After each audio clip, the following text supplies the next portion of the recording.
Hello everyone, it is Joe here from OmniPoke, the channel that brings you guys everything Pokemon. If you're looking for PTCG live codes, make sure you check out the Potown store. You can get a 5% discount on your orders using that code OmniPoke. For today's video, we're going to be looking at some of the best performing decks in the first week of the Japanese Paradox Rift format. For the first time in a while, we have pretty much a simultaneous release with Japan, so we're pretty much discovering the format at the same time. We've only just begun to have our first online tournaments over in the West here, and City Leagues have just begun in Japan. So today we're going to have a look at the best performing archetypes and how they're built based on the most successful lists in these City League tournaments. City Leagues are similar to a Japanese equivalent of League Cups, so I have actually equated League Cup championship points to 37 of the City League results which we've had so far between October 28th and the 3rd of November over in Japan. I've scraped all of the data for the top 16 of all of these lists thanks to pokekabook.com.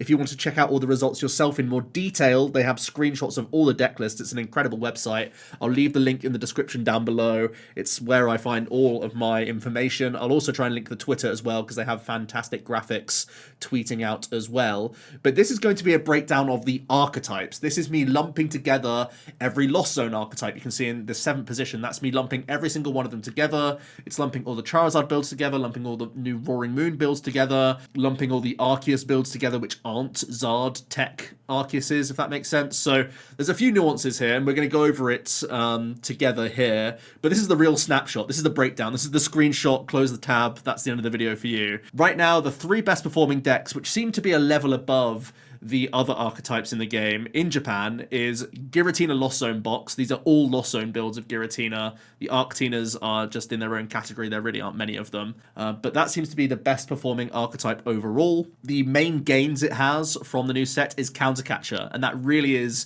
being played in a vast majority of the new age Giratinas are going down that avenue. It gives the deck a real better emphasis on gusting and gives it even more comeback potential with the likes of Roxanne plus Countercatcher to trap something and Sableye to target down bench Pokemon, keep up in a prize race, and hope that from the low hand size people can't move out of chunky Pokemon, that sort of thing. So I feel like it is buffed in this format, and it seems to be pretty reasonable into the other new decks in the game.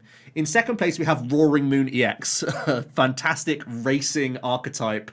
In this format, it has great damage output for dealing with other 2-prize matchups, and it can even uptrade into, the Charizards, the Mew with weakness, Urshifu, Guardy. It can reach on anything you want because it just says knock out your opponent's active Pokemon, which is pretty crazy.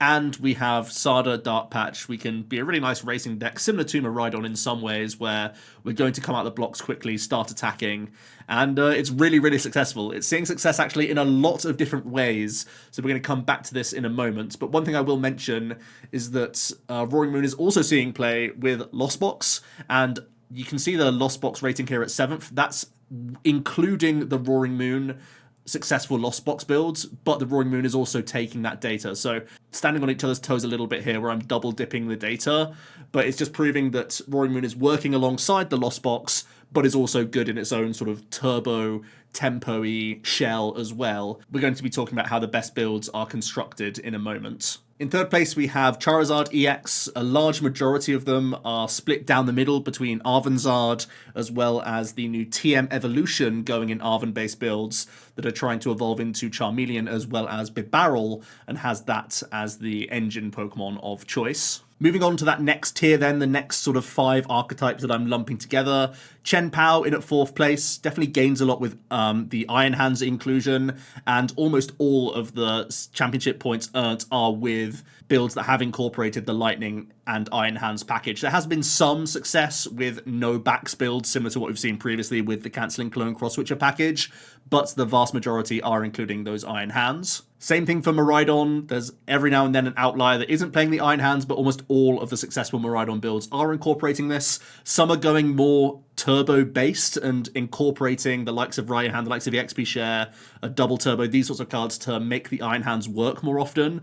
But a number of them are playing, still Path, still that hand disruption, and is just incorporating an Iron Hands, mostly as like a tech card for the Lost Box matchup, slash if you do have those high roll generator turns and burst it onto the scene against a Charizard or a Guardi, it can be huge as well. In its 6th place, we have Mew, and again, the vast majority is the fusion-based build of Mew right now. There is some placements for DTE Mew, but it looks like the vast majority are going fusion-based. Lost Box is a really interesting one. It always feels like out in the West, we are much happier playing Lost Boxes compared to Giratina. That always seems to be a bit of a shift between the Western and Japanese metagames, whereas out in Japan, they love playing like Giratina V-Star. It's extremely popular as well as high placing. Interestingly enough, Turbo Lost Box isn't even the best placing Lost Box at the moment. We'll have a look at a breakdown in a moment, but yeah, Lost Zone seems to be struggling a little bit out here with some Jirachi tech, with some Iron Hands in some of the top placing archetypes. It does seem to be struggling from where it's been pre-Paradox Rift. Guardi still hanging out in 8th. It seems like many lists haven't actually changed the engine too much from what we've seen pre-Paradox Rift, which is a real surprise to me because I'm still a massive believer in TM Evolution Guardi with an Arven package. It's something I've tested, really enjoyed from the new format. I'm going to grit my teeth and say that a lot of the new Japanese Guardi lists are including Screamtail. I still feel like it's somewhat of a bait. The only thing that I'm going to give credit to Screamtail with is that Roaring Moon is so popular right now out in Japan and is seeing a good amount of success, and that's an archetype that does play Squawkabilly. So having Miraidon and Roaring Moon both with Squawk in their deck lists, Screamtail hitting that 160 is a crucial threshold to take an easy 2-prize knockout early on in the game. So I can give you that nod towards the Screamtail. So if you're going to tell me that it's been doing really well in your testing, that wouldn't surprise me because Roaring Moon is so popular on the ladder right now that the 160 threshold is actually really crucial. But for me, I'm more so interested in Arven-based builds of Gardevoir going forward, but the Japanese metagame hasn't really clocked onto that or hasn't seen success with it at the very least as of yet, which is a real surprise to me because they're loving TM Evolution in Charizard. I would have thought it would be a natural progression to also attempt it in Gardevoir, but it doesn't seem to be the case just yet. I'm going to come out with a list very soon with my preferred version of Gardevoir because I feel like I've already got it to a pretty nice place, and I believe, especially if Iron Valiant continues to be outside the top 10, I still believe it's a pretty reasonable play in the game. Lugia still hanging on in there in the top 10 placements with 9th. It's actually divided up quite evenly between the performances of single strike builds, colorless builds, as well as builds that are mostly colorless, but also have Earthen Vessel plus Iron Hands plus Fire Energy for Radiant Charizard as well. So all of them are doing kind of okay, but in general, they're also seeing a lot less success than we've seen pre-Paradox Rift. And then we have Gholdengo EX rounding out that top 10 archetypes in the format. That coin bonus Make It Rain combination seems to be really successful, and by far the most popular way it's being played out in Japan is alongside Scizor as a single prize attacking option alongside Gholdengo to try and force an awkward prize map for the opponents here and there, and most notably it's a very powerful beat stick single prizer that stays out of range of Iron Hands. So it's really handy against Chien-Pao, really handy against Miraidon, whether Scizor is actually going to skew the prize race against them. In at 11th we have Urshifu. This is me combining the Iron Valiant Rapid Strike builds as well as the Inteleon Rapid Strike builds, the Valiant being the more successful between the two Rapid Strike variants. So you'll see Iron Valiant in 13th place as well. That also combines the Rapid Valiant combination, but I want to just give a nod to Urshifu. So you might notice that perhaps the Urshifu itself is more inflated if you think that the Valiant is just the best way to play Urshi anyway, but there is still some amount of Gale Thrust Rapid Flow combinations going on in the format. Inteleon does seem to be a lot less popular, but what I have seen is there are some Evo combos, there are some Devolution combos going into the Inteleon builds of Urshifu. I do think it's slightly worse placed though, because Roaring Moon should be good into both of those variants, so not surprising to me that it gains this new bad matchup and is suffering because of it. Looks like Arceus V-Star is still hanging out just outside that top 10, Roaring Moon not being a fantastic matchup for you at all. Also, Giratina continues to be a headache for you. There's Path decks in Tina and Miraidon out there. There's still a handful of challenges for you. There's more one-hit KO decks like Chien-Pao and Gholdengo in the format. There's lots of reasons why Arc is suffering. The main success it's seen actually is like mostly colorless or water energy based builds that play Slacking and Bibarrel and just tries to have that Judge Path combination, is just hoping to brick people. That seems to be the best way to play Arceus right now, unless it's in those Charizard EX builds. If I was to add the Zard Arc builds together, Arc would fly up in this estimation in terms of its points, but that's really just piggybacking off Charizard, where we know it's just there for its Star Birth on its own. So I felt not including it alongside the Zard performance and piggybacking off of that was a more genuine placement for these archetypes that are actually trying to use Trinity Charge, Trinity Nova, power-ups and backup attackers, this, that, and the other. This is a more true placement for that approach. Then we have Iron Valiant EX, certainly a scary archetype, and one that you can see on the ladder quite frequently because it's trying to take those quick wins. Going to be a scary archetype for the likes of Guardi, Lost Box, to an extent Miraidon as well, certainly Chien-Pao. All of these evolving decks can fall prey to early Tachyon Bits combinations, but it's being kept in check by the other decks in the game. The Mew, the Lugia, the Roaring Moon. These sorts of things are horrible matchups for Iron Valiant. So it seems like this one's going to remain on the fringes, and for me it's a huge sigh of relief, because this is a pretty toxic combination to come up against. There's no worse feeling in a TCG where you flip over your card, watch your opponent do a 5-minute combo in front of you while you're not able to respond and even draw a card for turn, and you end up losing and having to go to the next game. It's not a nice feeling for anyone. Seems like really poor card design for me, but I'm happy that it's a low enough power level / there are enough decks that naturally counter it that will remain good in the metagame, that this is going to be a huge problem in the TCG. We then have a couple of really interesting single prize archetypes squeezing back into that metagame. The Reggie's deck, of course, gains Earthen Vessel, so you can play some basic energy combinations. There's actually been some interesting Thornton packages going into some of these Reggies, where they're even playing Iron Hands out in Japan, where you Ancient Wisdom onto a Reggie, Thornton into Iron Hands, turn attach, and you're suddenly taking extra prizes as well, which I think is a really cheeky combination.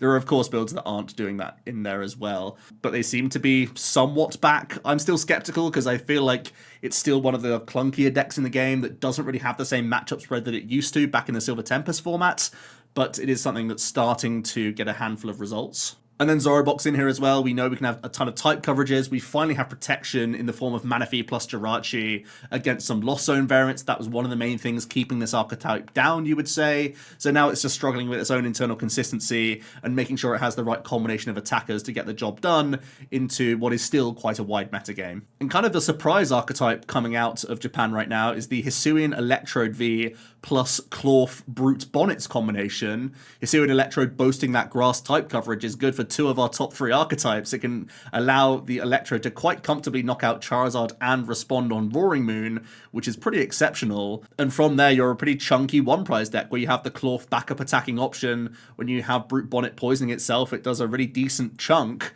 The deck has the Barrel Draw Engine fallback, so it's probably one that I'm going to have to showcase pretty soon, because it seems to be, you know, if the meta stays like this, where Electrode is hitting for a crucial weakness into what are some pretty popular archetypes, with one prize coverage for certainly the Miraidon matchup and helping out against Chien-Pao, I feel like it actually has some legs to it. Like, it's kind of rogue and really is certainly an archetype that requires to be in the right metagame to do anything successfully.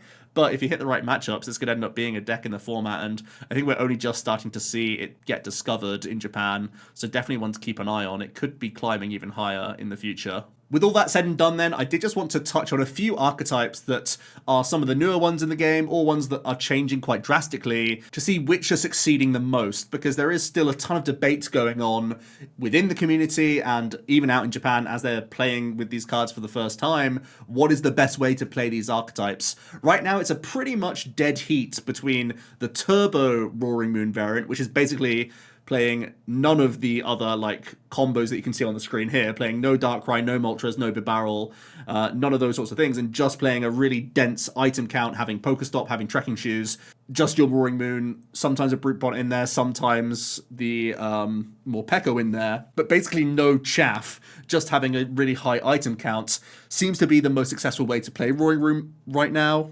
And I think it's really important to note that with an archetype like this, the build that gets the most consistent Calamity Storm turn 2 is probably going to be the build that overall succeeds over any other, because if your build is doing it more than the others, you'll be really favored in mirror match situations and just have extra bonus percentages when you come up against the Miraidons, the Chien-Paos, these other racing decks, because you're just getting off the ground first, and that's the big differential between Roaring Moon and other archetypes. However, still a good amount of earnings for a Moltres E-Switch package, where you have that Dire Flame Wings plus Energy Switch as an additional combination similar to Dark Patch that can essentially allow you to weave in bosses' orders a little bit more frequently and gives you more alternatives, more access to essentially like 5th and 6th copies of Dark Patch. If you think about your opening turn combination, a Dire Flame plus E-Switch is the same as having a Dark Patch in the opening stages, so it gives you extra avenues to get a Calamity Storm off, and ultimately the Galarian Moltres itself can be an attacking threat. It can get through Luminions and Squawks, which are certainly around right now, so I think it can be a decent backup attacker when you need it to be as well, and that seems to be okay. The Bibarel just being that fallback to Iono more than anything else and giving you a little bit more draw throughout the game, because this can go low in hand size time and time again. If you're playing out your hand quite nicely, you know, Sada's only drawing you 3 cards, and oftentimes you're drawing back into, you know, turn attachments, tools, insta-playable item cards, these sorts of things. You can constantly Ultra Ball your hand down. Bib will be helping you top up throughout the entire game. Interestingly enough then, a Lost Zone build is also doing pretty well with Roaring Moon. Basically, think of a Giratina archetype where you still have the paths, the Countercatcher, the Disruption, you still have gates in here, but you're adding in the Dark Energy alongside your Psychic and Water combinations, so you have the option of a big one-hit KO with Frenzied Gouging when need be, and you have that Calamity Storm option as well, so trying to sub out Tina to gain some space, turn into Roaring Moon, and it seems to also be a pretty successful archetype. That being said, Tina is still doing so well out in Japan, and it's far outclassing Roaring Moon Lost Box, so it may still end up being the more rogue of the two options, because I do think there's a lot to be said about how strong Abyss Seeking is in the opening stages for Giratina, and at the same time, a lot of the win percentage of Giratina is going for Hand Disruption and hoping that the overall bulk of a Tina V-Star is good enough to deny prizes for a turn, where you're able to tank a hit, essentially, and you don't really have that option in a Roaring Moon build. And finally, still, you know, keeping its head above water, and with a pretty successful build, is having Darkrai in here,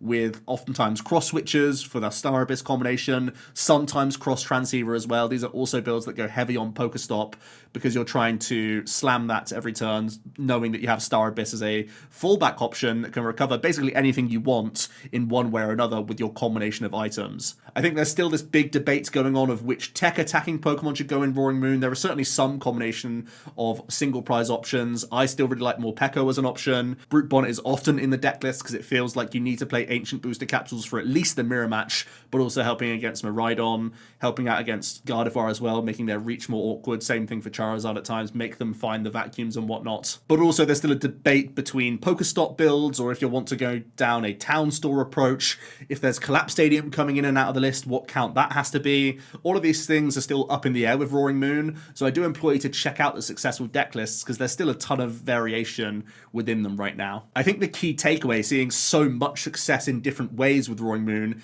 is that this card is just naturally inherently very powerful. It does what it needs to do in the current format, so there's certainly going to be some successful build out there, but I do think a couple of these could be weeded out over the next coming weeks as we start seeing the most consistent be the best way to play the deck. Onto Charizard EX, I did allude to this earlier, but it seems like the TM Evolution Arven combo with Bibarel has become the most popular way to play this archetype out in Japan, and it's overtaken the Arvenzard. There's obvious upsides to Bibarel. You're less path reliant, and you are also really solid against Iono, and of course there are the new risks of Pidgeot EX when you consider Iron Hands going into some lists. This can be a liability, even if they're just using their first attack to take an easy knockout on Pidgeot. The whole emphasis of Charizard is to force awkward prize maps and make your opponent go for as many Zard as possible, so if the Pidgeot is being taken down easily with Iron Hand's tech inclusions, that could be a real problem. However, the upsides of Pidgeot are still evident. Quick Search is still absolutely bonkers.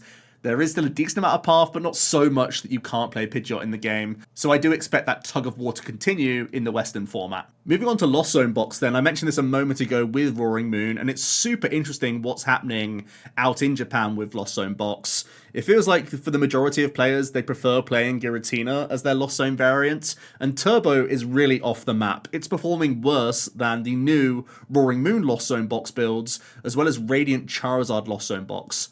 I do think Radzard is a really powerful card right now. There's so many basic EXs running around that you can carve out a pretty easy prize map against the likes of Roaring Moon, against the likes of Miraidon, Chien-Pao, these sorts of archetypes. It's really not that difficult for Charizard to catch up into all these builds, so it makes sense as to why Zard is just a really powerful card right now. Interestingly, a number of the Roaring Moon builds also chose to play a Charizard in their deck list alongside Gate as well, so these combinations seem to be very powerful right now, and Turbo really seems to be taking a backseat approach in comparison to Tina and the Radiant Zard builds. Let me know your thoughts on that. Is it just that Japan don't like playing Turbo and haven't historically, even in the previous formats? Or do you think Radzard has a place in this new format with so many basic EXs running around? And will Roaring Moon overshadow Giratina in the Western format? The final deck I wanted to hone in on was Gholdengo.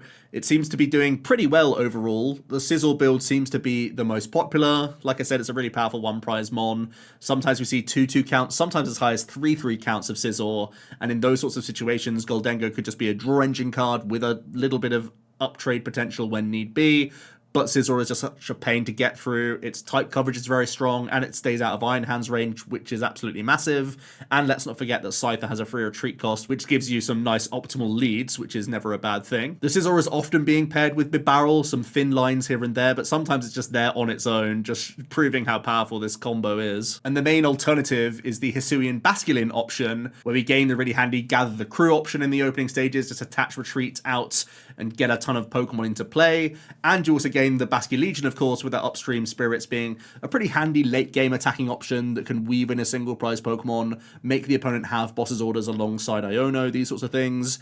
I personally really like both of these engines, and I'm still trying out Gholdengo in many ways. I feel like it's actually a fairly well-placed archetype right now, based on what's performing well out in Japan. So I wouldn't be surprised if we start to see Gholdengo making a small climb as well, because it seems like the format really isn't too shabby for it. The main thing putting me off this archetype actually was the potential of Iron Valiant, and with that being less prevalent potentially, at least in the first week of tournaments, and even in online tournaments, Valiant hasn't succeeded too much just yet, I feel like there could be a really nice window of opportunity for this archetype to get in the mix and make a name for itself, and I feel like an Irida Basculegion package could do well, as well as an Arven Scizor TM Evolution combination. Interestingly, out in Japan, because they had Gholdengo in Raging Surf before the Ancient of Future cards, we actually see a number of engines playing heavy Worker, heavy Avery counts, but I do think that the supporter lines that we're seeing out in Japan could use a freshen up based on the new cards we've received in the latest set. Hopefully this was an interesting video then. It took me a long time to collate all the data. Like I said, 37 tournaments, 16 decks. That's a lot of decks to sift through. That's a lot of data to grind out in a spreadsheet. I do love to do it, of course, but definitely leave a like and a comment down below. It really helps the algorithm to make these videos actually worth my time. Did just want to end on the top 10 overall performing individual decks. And again, another note that Pokeka book will be in the description below. That's where I've looked at all this. And if you want to check out your own favorite archetypes, you can check out the deck list recipes as well. It's really an easy website to navigate, and they have it all in picture form. So really, really handy stuff. Giratina is out in front. Then we have Miraidon with Iron Hands, then Fusion Mew, then Chien-Pao Iron Hands, then Guardy. Then we have 2 of the Charizard builds and 3 of the Roaring Moon builds. Is the format shaping up as you expected? How are you getting on with your favorite archetype? And are you still figuring out the best builds for these decks? I'll hear it all down below. Thanks so much for watching, and I'll see you tomorrow for another video. Cheers.